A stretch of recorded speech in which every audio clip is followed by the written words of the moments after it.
ईसा मसीह के जन्म के संबंध में मतभेद है। इस संबंध में हमें अलग अलग सिद्धांत मिलते हैं। पहला, ल्यूक एक्ट के अनुसार उनका परिवार नाजरत गांव में रहता था। कहते हैं जब यीशु का जन्म हुआ तब मरियम कुंवारी थी। मरियम योसेफ नामक बढ़ई की धर्मपत्नी थी।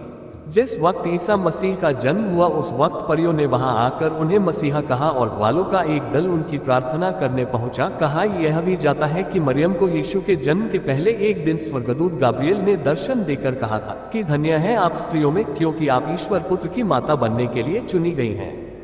यह सुनकर मदर मरियम चकित रह गई थी। एक दूसरे सिद्धांत के मैथ्यू एक्ट के अनुसार ईसा का जन्म तो बेथलहम में हुआ था, परंतु वहां के राजा हेरोड ने बेथलहम में 2 साल से कम उम्र के सभी बच्चों को मारने का आदेश दे दिया था। यह जानकर ईसा मसीह का परिवार वहां से मिस्र चला गया था। बाद में जब हेरोद का निधन हो गया तो वे पुनः बेथलहम आए। वहां पर 6 ईसा पूर्व ईसा मसीह का जन्म हुआ और फिर वे वहां से पुनः नाजरत में बस गए थे। जो भी हो, यह तो सिद्ध होता ही है कि ईसा मसीह के माता पिता नाजरत के रहने वाले थे और बेथलहम में ईसा का जन्म हुआ था। जब ईसा मसीह लगभग 12 वर्ष के हुए तो यरूशलेम में यहूदी पुजारियों से ज्ञान चर्चा करते थे। ईसा मसीह खुद यहूदी ही थे। पुजारियों से चर्चा के बाद वे कहाँ चले गए यह कोई नहीं जानता। बाइबल में 13 से 29 वर्ष की उनकी उम्र का कोई जिक्र नहीं मिलता है। हालांकि यह भी कहा जाता है कि कुछ समय बाद ईसा ने यूसुफ का पेशा सीख लिया और लगभग 30 साल की उम्र तक नाजरत में रहकर वे बढ़ई का काम करते रहे। उनकी असल कहानी तब प्रारंभ होती है जबकि वे 30 वर्ष की उम्र में यूहन्ना नामक संत से दीक्षा लेते हैं और फिर वे लोगों को उपदेश देना प्रारंभ कर देते हैं। जनता यह मानने लगी थी कि यही है वो मसीहा जो हमें रोम से मुक्ति दिलाएगा। उस वक्त यहूदी बहुल राज्य पर रोमन सम्राट तिबेरियस का शासन था। यहूदी मानते थे कि हम राजनीतिक रूप से परतंत्र हैं और वे 4 शताब्दी से इंतजार कर रहे थे ऐसे मसीहा का जो उन्हें इस गुलामी से मुक्त कराएगा। फिर जब सन 27 में यूहन्ना बपतिस्ता यह संदेश लेकर संदेश देने लगे कि पछतावा करो, स्वर्ग का राज्य निकट है, तो यहूदियों में आशा की लहर दौड़ गई और वे उम्मीद करने लगे कि मसीहा शीघ्र ही आने वाला है। ऐसे में ईसा मसीह का सरल भाषा में उपदेश देना और लोगों की सहायता करना यह संकेत दे गया कि यही मसीहा है। वे लोगों के बीच लोकप्रिय हो गए। उनकी लोकप्रियता से कट्टरपंथी यहूदियों के साथ ही रोमनों में भी चिंता की लहर दौड़ गई थी। जनता उनकी शिक्षा और उनके द्वारा किए गए चमत्कार देखकर मुग्ध हो गई और उन्होंने उन्हें नबी मान लिया। तब ईसा ने यह प्रकट किया कि मैं ही मसीहा हूँ, ईश्वर का पुत्र हूँ और स्वर्ग का राज्य स्थापित करने स्वर्ग से उतरा हूँ।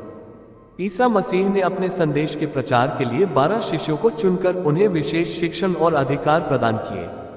स्वर्ग के राज्य के इस संदेश के कारण ईसा के प्रति यहूदी नेताओं में विरोध उत्पन्न हुआ।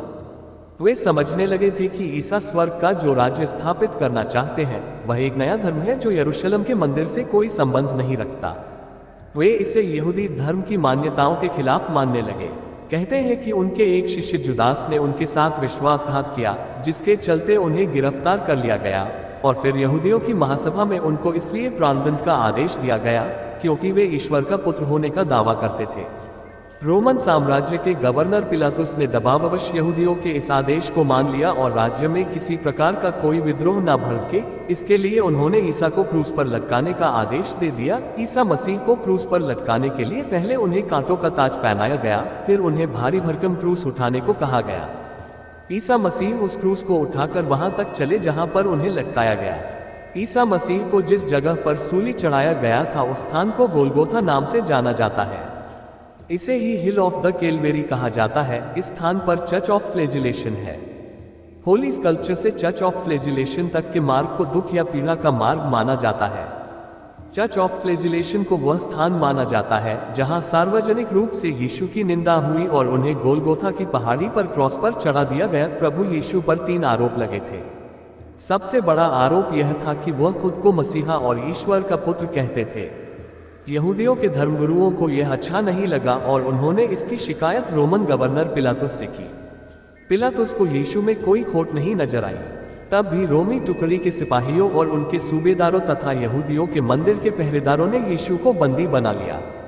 वे उसे लेकर अंत में पिलातुस के पास लाए। यहूदियों के दबाव के चलते पिलातुस ने यीशु को कोड़े लगवाए।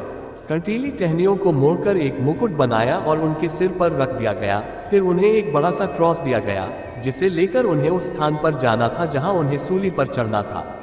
संपूर्ण रास्ते में उन्हें कोड़े मारे गए और अंत में वे वहां पहुंचे और सभी के सामने 2 लोगों के साथ शुक्रवार को सूली पर लटका दिया।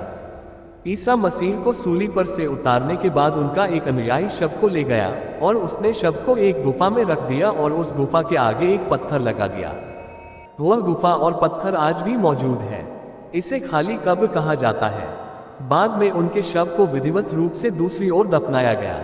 यरूशलेम के प्राचीन शहर की दीवारों से सटा एक प्राचीन पवित्र चर्च है, जिसके बारे में मान्यता है कि यहीं पर प्रभु यीशु पुनः जी उठे थे। जिस जगह पर ईसा मसीह फिर से जिंदा होकर देखे गए थे, उसी जगह पर यह चर्च बना है।